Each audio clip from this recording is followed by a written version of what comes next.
This week's episode is brought to you by Audible. Audiobooks are a great sidekick for summer activities like hiking, sunbathing on the beach, running, road tripping, enjoying downtime outdoors, and more. Listening is a better way to binge content you love while doing the things you love. And Audible has the largest selection of audiobooks on the planet, which lets you fill your summer with more stories like the one I am about to recommend. And I gotta tell you, I have been reading a lot of books about Americans who have moved to Paris. And by far my favorite of that genre is Julia Child's My Life in France. Now, even though her years in France were right after World War II, so it's not entirely the same thing, there is something timeless and inspirational about the way she throws herself completely into a whole new world with a sense of joyful self-deprecation. I really hope to copy that spirit. Audible helps you listen to more books by letting you switch seamlessly between your devices, picking up exactly where you left off. So whether it's on your phone, through your car, from a tablet, or at home on Amazon Echo, you can get through tons of books, hands and eyes free, while doing almost anything. Audible members get a credit every month, good for any audiobook in the store regardless of price, and unused credits roll over to the next month. If you don't like your audiobook, you can exchange it, no questions asked. Plus, your books are yours to keep. With Audible, you can go back and re-listen anytime, even if you cancel your membership. So to start a 30-day trial and get your first audiobook free, go to audible.com/revolutions or text revolutions to 500-500. That again is audible.com, AUDIBLE/revolutions, or text revolutions to 500-500.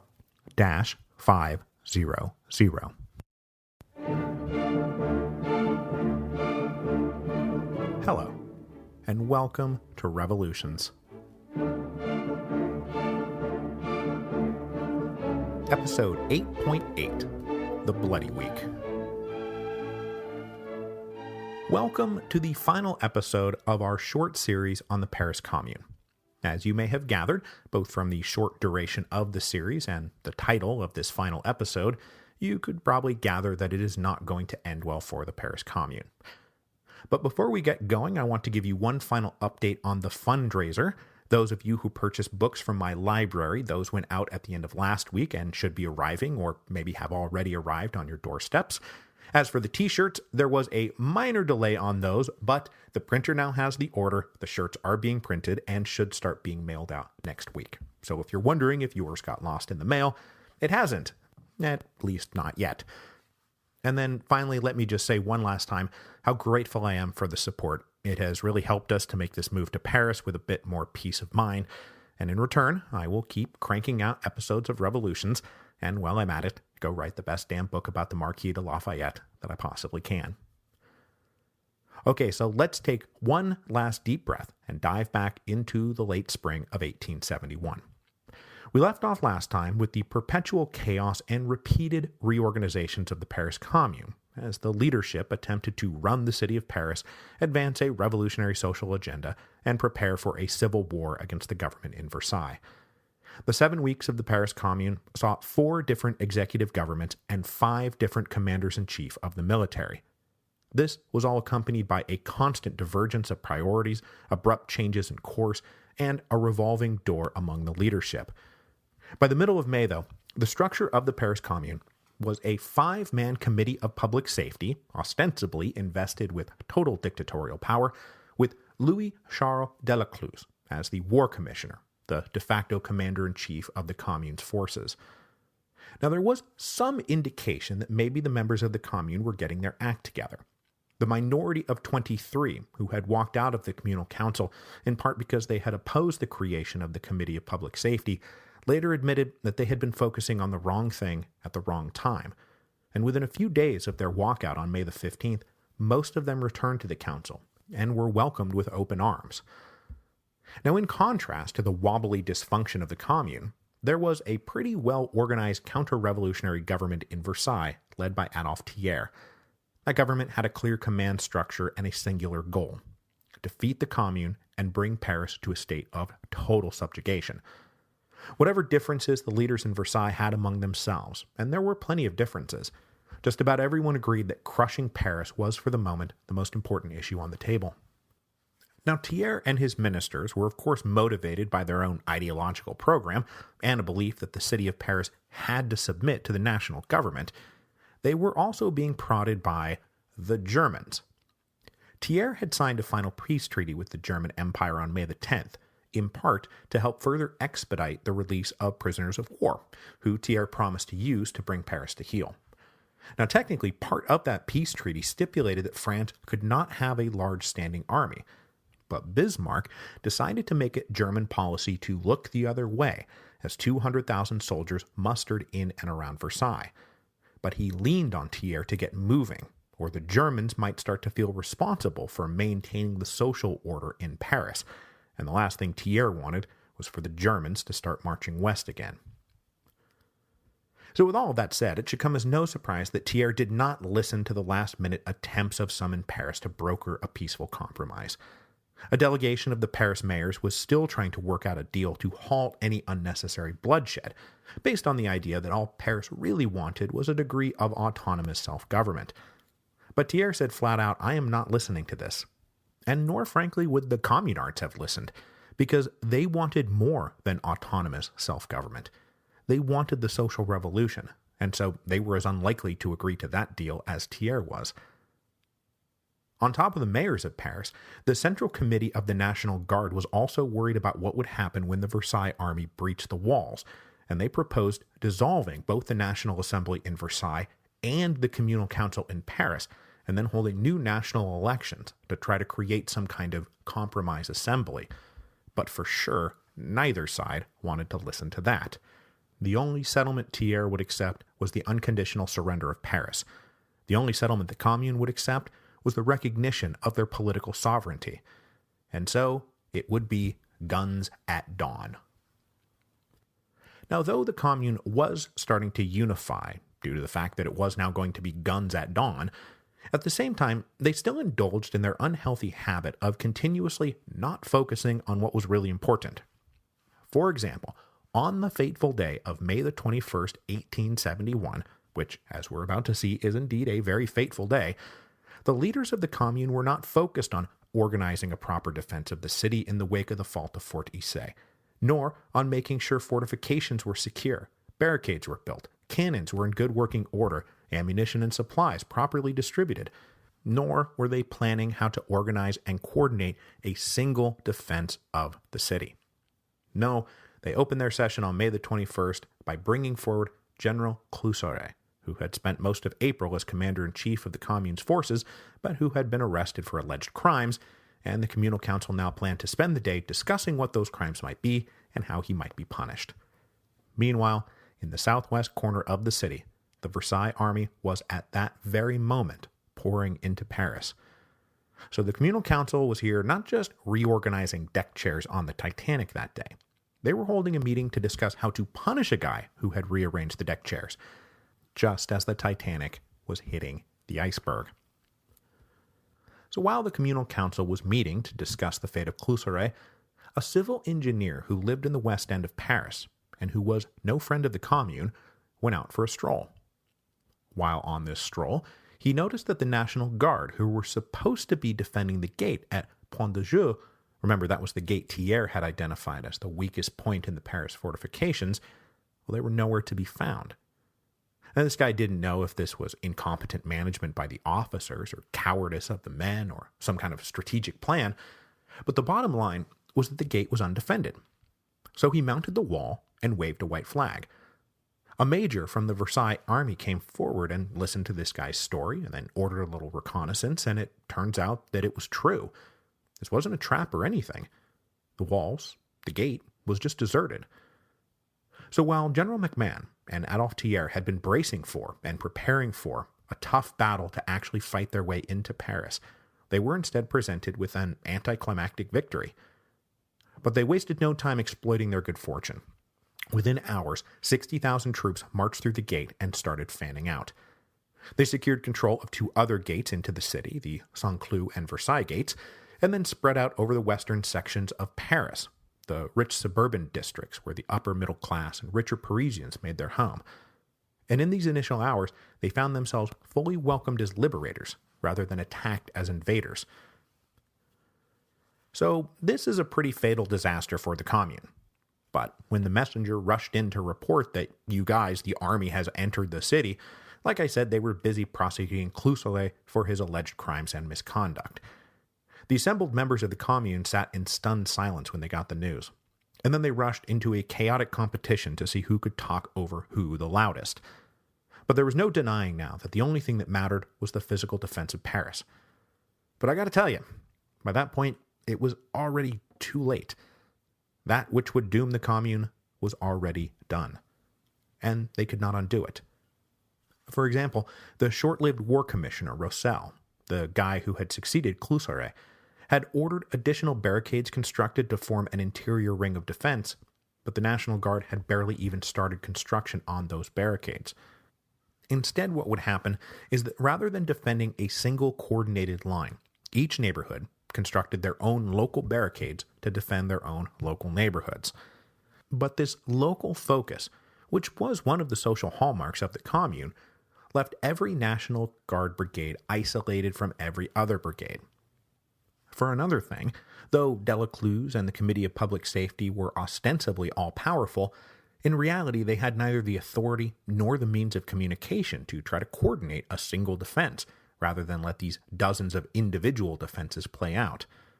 So now that the fighting is about to start, there was no way to get the men guarding one neighborhood that was not under attack to go reinforce a neighborhood that was under attack. The men just refused to budge from their own barricades. All the Versailles army really had to do was surround each neighborhood in turn, snuff it out, and then move on to the next one, always enjoying massive numerical advantages and never really being threatened by a serious counterattack. This left everyone making their own individual, glorious last stands, and that is all that they would ever do. Now, the initial defense of the west end of Paris was coordinated by a Polish emigre general named Jarosław Dąbrowski, who scrambled to organize some kind of way to stop the Versailles army's advance. But in the tried-and-true tradition of the Commune, he was soon accused of treacherously allowing the Versailles army to win, and he had to dodge accusations of treason as he ran around on the front lines trying to stave off inevitable defeat.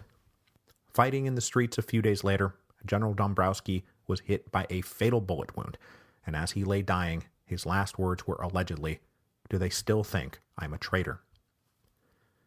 Meanwhile, the Versailles army was able to execute its own strategy all but unopposed, and that strategy was to slowly and methodically work their way from southwest to northeast, along the way securing control of each strategic point in Paris before moving on. Now, lots of rumors were flying around that the whole city had been booby-trapped with explosives and mines, and so the Versailles army never moved very fast, but it was an inexorable envelopment that they began on May the 21st. And they had an easier time of it than previous armies who had tried to enter Paris had, because they were the first army to get to take advantage of the new street layout that had been blasted by Haussmann over the previous 20 years. It wasn't just that the large boulevards that now crisscrossed the city were much larger and harder to barricade, it was also that it was easier to move around existing barricades and either flank them or come at them from behind, which most of the National Guard companies had apparently never really considered. So the only hope that the Commune had was if Paris rose up as one to expel the army.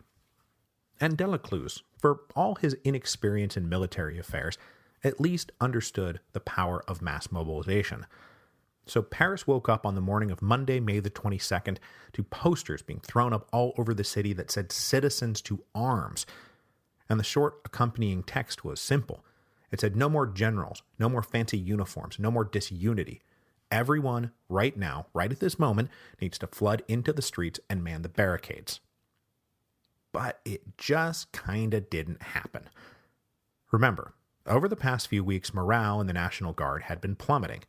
The infighting among the leadership, the orders coming in from every which way, the coming out to muster each morning and discovering that a few more of your comrades had decided not to show up. It's estimated that at most 20,000 armed men and women came out to man the barricades on May the 22nd. Probably it was more like 15,000. That was all that was left of the close to 400,000 who had been enrolled in the National Guard during the Siege of Paris. While this last little communard army mobilized, the Versailles army spent the morning of May the 22nd slowly but surely making its way north and east. One corps soon reached and commanded the Champ de Mars and the École Militaire. Another swung up north, secured the area around the Arc de Triomphe, upon which they then flew the tricolor in, triumph, and then they advanced to take the train station of Saint-Lazare. Even further to the north, a unit moved on the Parc Monceau, where one of the National Guard companies who was supposed to be holding it got confused and opened fire on another company of National Guardsmen by mistake. This friendly fire debacle forced the communards to abandon the area and retreat east. The first really heavy fighting, though, came at the Tuileries Palace, where the entire palace complex was held by just 300 National Guardsmen with 30 cannons backing them up.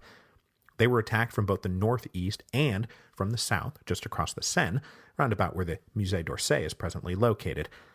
And though outnumbered, this small company of guardsmen managed to hold their ground in what became an all-day artillery duel.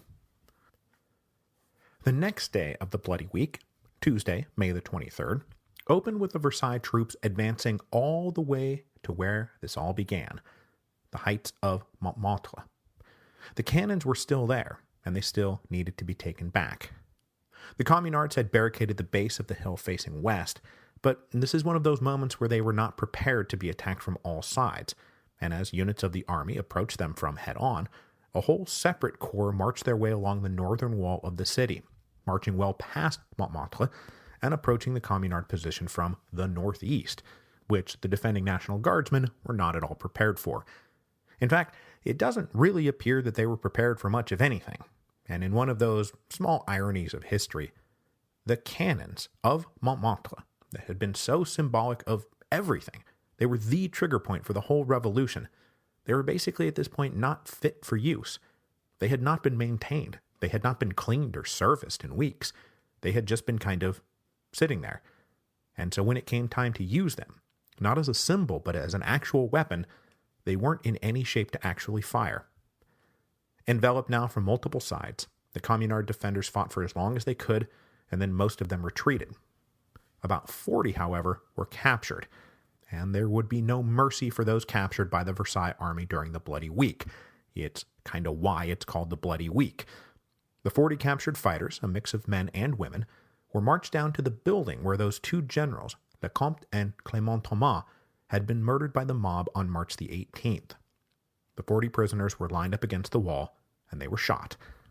The tricolor was then raised over Montmartre. Now, this losing fight, though, does give me the opportunity to tell you about one of the most recognizable members of the Paris Commune, who I have managed to sorely neglect until just now. It's long overdue. That is Louise Michel, the Red Virgin of Montmartre. Louise Michel was born in 1830 in northwestern France. She was the illegitimate daughter of a housemaid and raised by her grandparents. But her grandparents ensured that she got a decent education, and Michel wound up finding her calling as a teacher. Always something of a rebel and a libertine, she founded a very progressive and very controversial school in Paris in 1865, and when she got into Paris, she fell in with the radical political set, associating with Blanquistes and steeping herself in the principles of anarchism.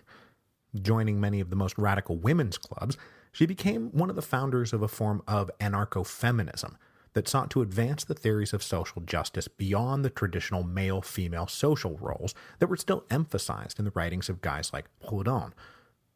Always finding herself on the most radical and aggressive edge of any group, there's a great quote from her that she loved it when the government planted agents provocateurs in their midst because those guys always suggested the most radical and aggressive programs. Michel joined the Montmartre Vigilance Committee during the siege of Paris, and then on March the 18th was the one tending to the wounds of the injured National Guardsmen when it became clear that the government had come to take the cannons. She slipped out of the guardhouse and was among those who raised the initial alarm that triggered the revolution that created the Paris Commune. Joining the National Guard and also remaining head of the Montmartre Vigilance Committee, her big plan in April of 1871 was to go to Versailles and assassinate Adolphe Thiers, but she was talked out of it because the Commune was still trying to get out of this without provoking a civil war. But when that civil war broke out, she donned a National Guard uniform, organized ambulance services for the fighters, and then joined in the fighting herself. When Montmartre fell, she was knocked around by some of the Versailles soldiers, but then tossed into a ditch, probably because they didn't know who they had in hand. Because later, authorities came and arrested her mother, specifically to force the Red Virgin of Montmartre to give herself up, which she did, and she was taken away. Battles were now taking place all over the city, and Paris became consumed by the sound of cannons blasting, rifles going off like firecrackers, marching soldiers, shouting, dust, bells ringing, yelling, black smoke rising. There was major fighting now at the Place de la Concorde and the Madeleine Church, which had been heavily barricaded. When the church fell, the 300 guardsmen who surrendered were all executed by machine guns. Down on the left bank, the Versailles army advanced into the Latin Quarter, where they would spend the next 2 days clearing barricades and advancing through this old hotbed of student radicalism. Communards, who weren't immediately killed after being captured, would be rounded up and marched back to various headquarters established by the army. Their hands would be checked for signs of gunpowder burns, and if it looked like they had fired a gun, they would be hauled before a military tribunal and then shot. By the end of May the 23rd, it was looking like defeat for the Commune was indeed inevitable. So as I briefly mentioned at the end of last week's episode, if the Communards were going to be denied the opportunity to build something new, then they were going to focus on destroying everything that was old. That, at least, they still had the power to do. So with the Tuileries Palace increasingly indefensible, the commander of the guard there ordered that the walls and curtains and furniture throughout the palace be doused in gasoline and any other flammable liquid they could find. Then they piled barrels of gunpowder at the base of the main staircase, and at about 7:30 that night, they lit the palace on fire before retreating. The commander sent a defiantly proud note to Delescluze and the Committee of Public Safety, wherever they might be, telling them that he had destroyed one of the great landmarks of royalism. Now, of course, the Tuileries was directly adjacent to the Louvre, which is one of the great art museums of the world, and as the Tuileries flames rose and spread and engulfed the seat of royalism, the curators of the Louvre, accompanied by Parisian fire brigades, managed to stop the flames from spreading from one palace to the other. The Tuileries would burn for the next couple days, and be completely gutted and destroyed by the fire. It is in fact why, when you go to Paris today, there is only the Tuileries Garden. There is no Tuileries Palace. Construction had begun on the palace by the order of Catherine de' Medici in 1564. It served as the residence and headquarters of almost all the kings, revolutionary governments, and emperors of France over the past 300 years, Louis XIV and XV excepted. Its gutted black husk would sit as a monument to the destructive wrath of the Commune until it was all finally torn down in 1883. The burning of the Tuileries was just the first of the great acts of destructive arson that accompanied the fall of the Paris Commune. It was soon joined by dozens, even hundreds of more fires, and this arson became one of the Commune's longest-lasting legacies. Now, some of these fires were started by accident. The Bloody Week was hot and dry, and explosions and artillery set off plenty of accidental fires. Others were started to burn down buildings adjacent to communard barricades. The Versailles army was finding great success boring their way through the interiors of buildings to come at barricades by literally bursting through walls behind their defenders. But plenty more of these fires were deliberately set, answering in a perverse way the remodeling of Paris that had been ordered by Emperor Napoleon. This remodel had destroyed working-class homes and created the wide boulevards that now guaranteed the destruction of the Commune. So to put an antithetical capstone on that project, the Communards started targeting the homes of their rich and powerful enemies, and then they started targeting the symbols of state power. The torching of the Tuileries was just the beginning of a more orchestrated and planned string of arsons. But before we move on, we need to address one of the great myths of the Paris Commune, and that is the myth of the petroleuses, the belief that the arsons in Paris were the work of organized groups of fanatical women who, in their grief and rage, went around in small groups, often accompanied by their children, like dropping proto-Molotov cocktails into basement windows. And this was a myth that got going right away. The leaders of the Versailles forces believed that as many as 8,000 of these petroleuses were organized into fire brigades. What that meant is that any woman found wearing the poor rags of the working class was instantly accused of being one of these petroleuses. It became an excuse to arrest her. It became an excuse to execute her.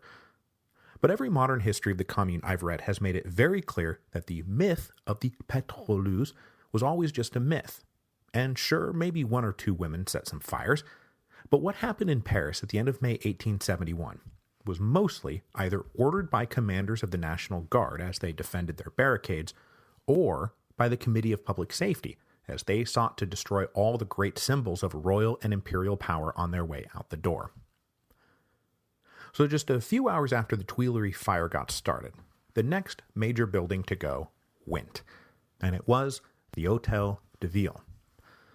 Construction of this version of the Hôtel de Ville had been ordered by the Emperor Francis I in 1533, and it had served as the municipal city hall of Paris ever since. It has also played host to plenty of the most dramatic events of the Revolution's podcast, from the fall of Robespierre and the original Committee of Public Safety in July of 1794, to the Republican kiss that Lafayette planted on Louis Philippe in July of 1830, to the proclamation of the Second Republic in 1848, to the proclamation of the Third Republic in 1870, and now here to this very moment in the Paris Commune. Delescluze and the new Committee of Public Safety continued to use the Hôtel de Ville as a headquarters during the first few days of the fighting, but believing it was now indefensible, they planned to retreat deeper north and east into Paris.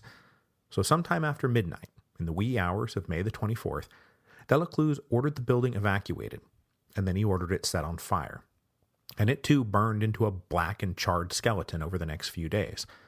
Though, unlike the Royal Tuileries Palace, the Third Republic decided it still needed a city hall for Paris. So, over the next 20 years it would be reconstructed. It still looks like a 16th century Renaissance building from the outside, but the interior was completely different from the original layout. So unfortunately, there will be no finding the room where Robespierre blew his jaw off. Thanks a lot, Paris Commune.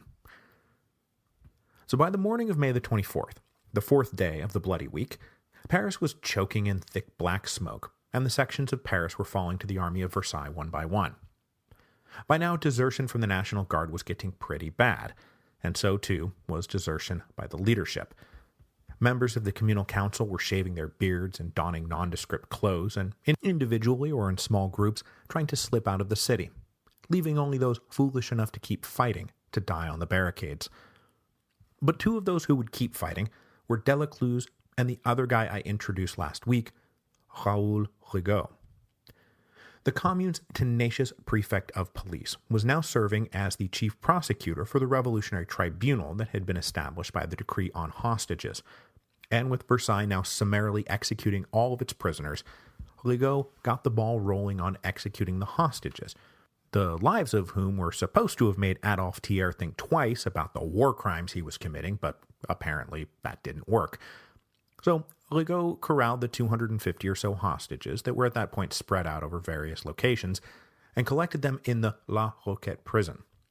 But after signing the death warrant for the first 4 hostages, Rigaud would not stick around for the rest. But unlike many of his colleagues who were concealing their connection to the Commune and running, Rigaud went home. He ditched his civilian clothes and donned his National Guard uniform, and then he went out to rally the men and women in the streets back to action, to show them that their leaders had not in fact abandoned them. But this exercise in patriotic defiance was not going to last very long. Spotted in the street in his uniform by a company of Versailles soldiers, Rigaud was apprehended and identified as a communard, although I don't think they knew which communard they had. A sergeant pulled out a pistol. Rigaud shouted, "Long live the Commune," and then the sergeant shot Rigaud in the head. They left his body laying in the street, where it was discovered 2 days later. Meanwhile, back at the La Roquette prison, the guards were wondering what to do about the rest of the hostages, especially because crowds were gathering, demanding that they all be killed. Rigaud's right-hand man was a guy named Théophile Ferret, who was a good friend of Louise Michel, by the way, and he signed an order saying that 6 more hostages should be killed, without explicitly naming which ones. When the Archbishop of Paris was pulled out of the group, the men refused to execute him without an explicit order, and so they sent the order back to Ferret, upon which he then scrawled, "Especially the Archbishop." So the Archbishop of Paris, along with 5 other senior members of the church, were lined up against the wall and shot dead. Meanwhile, Delescluze and the members of the communal council who were still with him sent out further orders to small companies of 100 to 150 men, who would be their new fire-bearers. These guys would target and set fire to, among others, the Palais de Justice, the Prefecture of Police, various churches, various theaters, the Légion d'honneur, and the Council of State. The powder magazine at the Palais de Luxembourg was also blown up. So by the end of May the 24th, the Versailles army controlled about 3/5 of Paris, and what was left of the Paris Commune was going to make sure that what they held was nothing but smoldering ruins. Now, I'm almost certain that by this point, Delescluze has decided that he's not going to get out of this alive, that he doesn't want to get out of this alive. He's already dying from the tuberculosis that he had contracted during his years of imprisonment. He had achieved his lifelong ambition of prosecuting a successful revolution, and now he was watching as that revolution fell apart all around him. So Delescluze decided that May the 25th, 1871 would be the day that he took his leave from this cruel, cruel world. Hour by hour, more and more of Paris was enveloped by the army. More barricades were torn down, more communards executed. But like Rigaud, Delescluze planned to go out as a defiant and proud member of the Commune, not one who was scurrying to get away. But he also did not plan to be taken prisoner.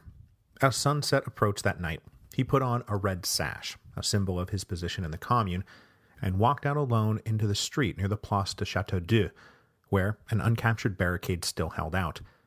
He mounted that barricade and bore his chest to the Versailles soldiers on the other side. Almost certainly having no idea who this suicidal old man was, the soldiers obliged him anyway, and they shot him dead. The 6th and 7th days of the Bloody Week, May the 26th and May the 27th, focused on Butte-Chaumont and the Père-Lachaise cemetery. That is where the last real fighting took place.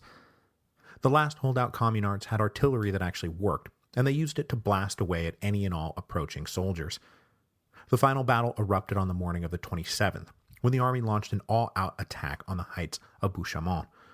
It took them all day, but they finally forced the communards to give up and surrender as those communards ran out of bullets. The captured prisoners were then lined up 40 at a time next to dugout trenches and mowed down by machine guns. A few hours later, the same fate befell their comrades who were holding out in the Père-Lachaise cemetery. And for the record, yes, that is the famous cemetery with all the famous people in it, like every famous French artist and writer and poet, and yet still when we Americans get there, all we want to know is, where is Jim Morrison? So there were about 200 communards left fighting, but by the time they finally surrendered, only 150 were left, and almost all of them were wounded. They were, of course, lined up against a wall and shot. And so when you're done locating Jim Morrison in the Père-Lachaise cemetery, you can go find the communard wall, which is where all of this took place. There's a little plaque there and everything. The next couple of days were mostly just mop-up operations for the Versailles army. Some barricaded neighborhoods never were taken by force, but with everything clearly lost, the men there surrendered rather than fight to the last man. It's possible they were hoping for clemency of some kind. Most would not get it. There's a story, for example, of one Versailles general who came across a hospital with 400 wounded men being tended by a doctor. He ordered them all executed, and later reported that they were only pretending to be wounded, and that the doctor was a fake. There are also stories of women and children going looking for dead husbands and fathers, being accused of being petroleuses, and then similarly being arrested and executed. But by now, we're moving into another mythical area, where the crimes of Thiers and the Versailles army get ever more heartless and gruesome and cruel with each retelling, and it becomes hard to differentiate between verifiable fact and exaggerated anecdote, as the Paris Commune was, even at that moment, transforming from a living experiment with revolutionary working-class government into a tragic legend. When they were done mopping up, it was all over. The Paris Commune was no more. A final accounting of the destruction of the Commune and the destruction of Paris is hard to really wrap your head around, and participants that participated in the events, and historians even now, have been arguing about the final accounting ever since. Conservatives naturally downplay the government's atrocities and exaggerate the Commune's crimes, and later left-wing anarchists and socialists and communists would do the opposite. But it's from the Army's own accounts that we get reports of the summary executions. Those are simply a matter of fact. And as for the total dead, Marshal MacMahon was interviewed by an investigatory committee that was set up in August, and they confronted him with the number of 17,000 communards killed, and he said, no, that number is too high. Maybe if you combine the dead and the wounded, but probably it was more like 6,000. In his History of the Paris Commune, the communard participant, Prosper Olivier Lissagaray, quotes 20,000 dead, which is probably a mild exaggeration of the number that had been tossed around during that investigation. Later revolutionaries, looking to heighten the scale of the horror of the Bloody Week, would run that number up close to 40,000, but that is frankly unbelievable.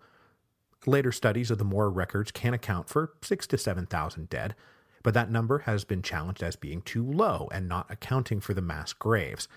So this is all kind of an ongoing battle, but I think that you could probably guess that it's somewhere in the range of 10,000. And that was all just in the Bloody Week, which itself only tells half the story, because it is also reported that about 43,000 Parisians were taken prisoner over the course of the Bloody Week, mostly men, but well over 1,000 women, and also 600 children under the age of 16.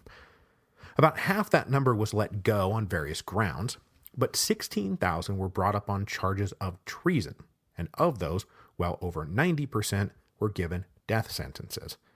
Some of those sentences were commuted, but most were not. The rest of those in custody were sentenced to exile or deportation or prison terms.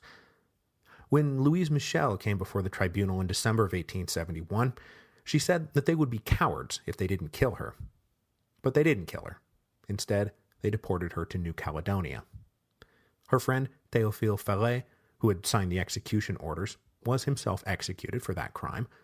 Gustave Courbet, however, the painter who had brought down the Vendôme column, and who had wound up serving on the communal council, was only given 6 months in prison. But then they billed him for the enormous cost of re-erecting the column, and that forced him to flee into exile in Switzerland to avoid bankruptcy. Now, amazingly, Louis-Auguste Blanqui, who was the most relentless revolutionary of them all, even if he had missed the Paris Commune because he had already been taken off to prison, was not executed.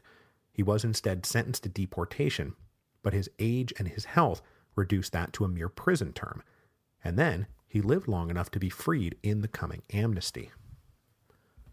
But they were the lucky ones. I think as a result of these trials, you can probably add another 10,000 to 15,000 deaths. So that's going to bring the dead up to somewhere between 20,000 and 25,000 total. This is a huge number.